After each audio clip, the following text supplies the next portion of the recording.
오늘은 사도행전 12장에 나오는 말씀들을 중심으로 해서 핍박을 받는 예루살렘 교회라는 제목으로 하나님의 말씀을 나누도록 하겠습니다.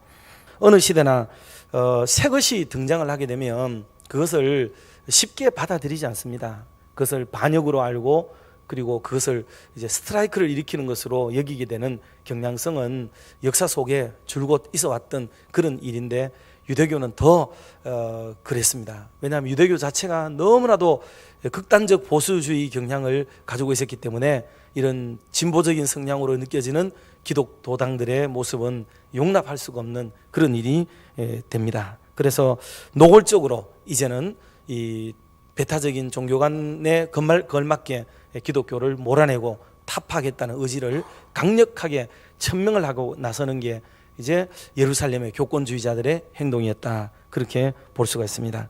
그래서 교회적인 측면에서 보면, 기독교회적인 측면에서 보면 이때 일어난 핍박과 이런 것들은 핍박 속에서 또 교회가 어떻게 존재되어지는지, 그리고 그 속에 하나님의 역사가 어떻게 일어나는지를 보여주는 아주 위대한 사건이라고 볼 수가 있습니다.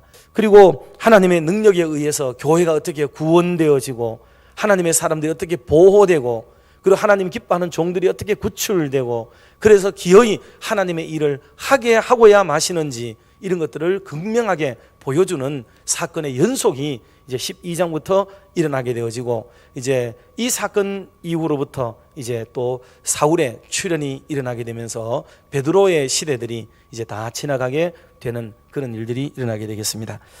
먼저 오늘 이 장면 속에는 한 6가지 정도로 이 헤롯 아그리파 1세를 중심으로 한 여러 일들이 일어나고 있는데, 첫째는 기독교회에 대한 노골적인 박해, 그리고 그와 상대적으로 박해가 심해질수록 교회는 주저앉아 버리거나 무릎을 꿇는다는 이야기로 끝나는 게 아니고, 교회는 그렇게 이김을 받게 될 때에 교회가 할 수 있는 일 한 가지가 있다 보여주는 것이, 그게 바로 교회의 기도운동이 일어나기 시작을 했습니다.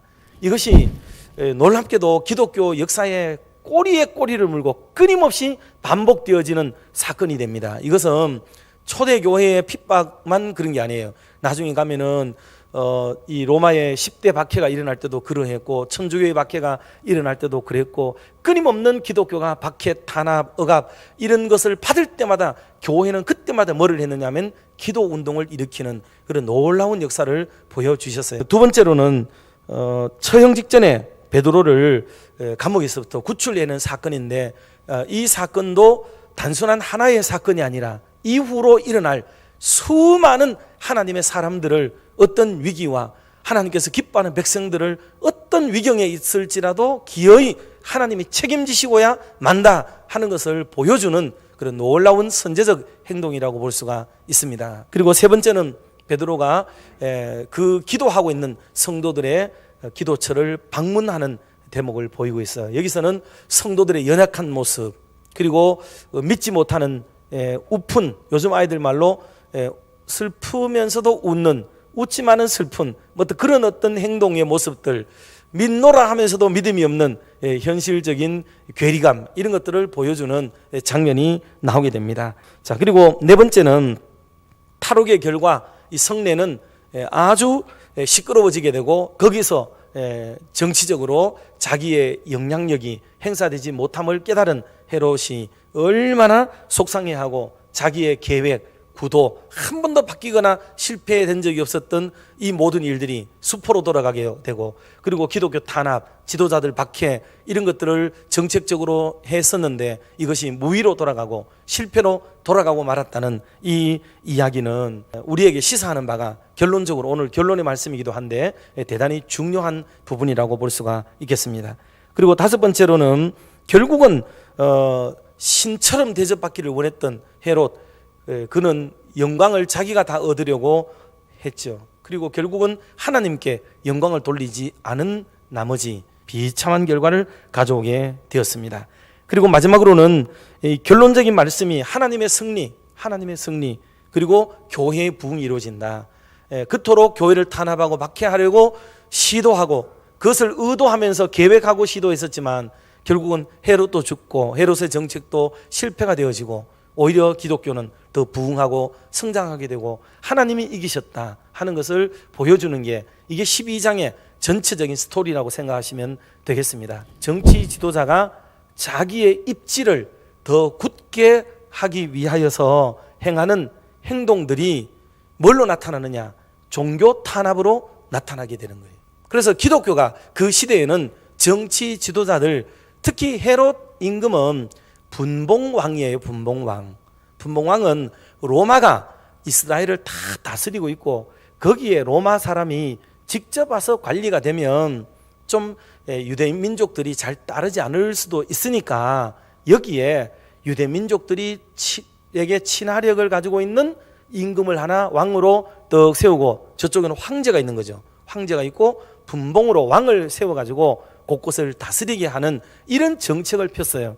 그래서 이 유대인들과 로마와의 커넥션을 굉장히 도모하려고 하는 이런 의도를 가지고 있었다 그 말이에요. 이런 정치적인 배경이 왜 중요하냐면 이가 행하려고 하는 기독교 탄압이라는 게 어디서 비롯되는가를 알아야 되는 거죠. 그게 제사장을 비롯한 유대인들이 배후에서 이들을 자기들은 정치 지도자들과 결탁을 하고 정치인들은 이 종교 지도자들과 결탁을 해가지고 지금 나라를 말아먹고 있는 꼴이 되고 있는 것이 됩니다. 이게 유대인들이 그때 당시 보였던 일이었고 그 사이에 기독교가 놓여져서 핍박의 대상으로 흘러내리고 있고 그 중에 일단 기독교를 박멸하는 데 있어 첫 번째 타겟은 아무래도 야고보 불같은 성격 어디에나 막 뛰어나서고 뭐 그랬겠지요. 일일이 다 기록은 하고 않지만은 그리고 난 뒤에 베드로 1인자 베드로를 지금 죽이려고 옥에 가두고 이제 다음날 아침에 죽이려고 지금 마음을 먹고 있는 상황이에요. 지난번에 야고보를 잡아 죽였더니 유대인들이 너무 좋아하더라. 그러니 분봉왕 마음속에는 이번에는 1인자 베드로를 없애야 되겠다. 그러면 더 내가 칭찬을 받고 백성들에게 리더십을 인정받게 되겠다 하는 이런 생각을 가지게 되고 오늘날 시대도 마찬가지입니다. 기독교회가 마치 대한민국에 악의 축이 되어진 듯하게 이야기를 하고 있는 세력들이 있습니다.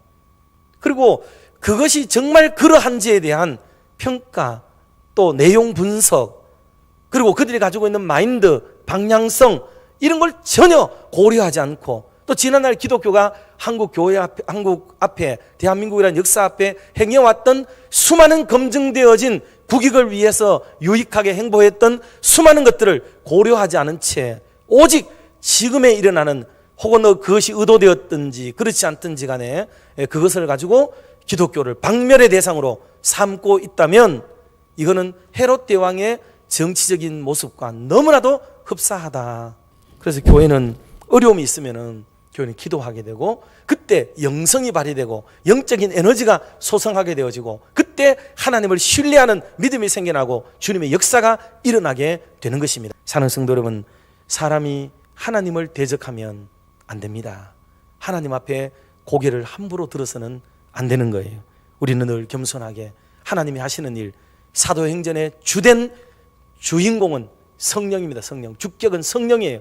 성령이 하라는 대로 하면은 그러면 순종하면 된다라는 것을 보여준 게 본문에도 아까 나왔습니다만은요. 베드로가 그대로 하니 그랬습니다. 베드로는 그대로 했습니다. 그럴 때 놀라운 역사가 일어나게 되었던 것처럼 오늘 이후로 저와 여러분이 복음 앞에, 말씀 앞에, 성령 앞에 늘 순종하며 믿음의 삶을 복음을 위해 살아가는 저와 여러분의 남은 생애가 되기를 주님의 이름으로 축원합니다.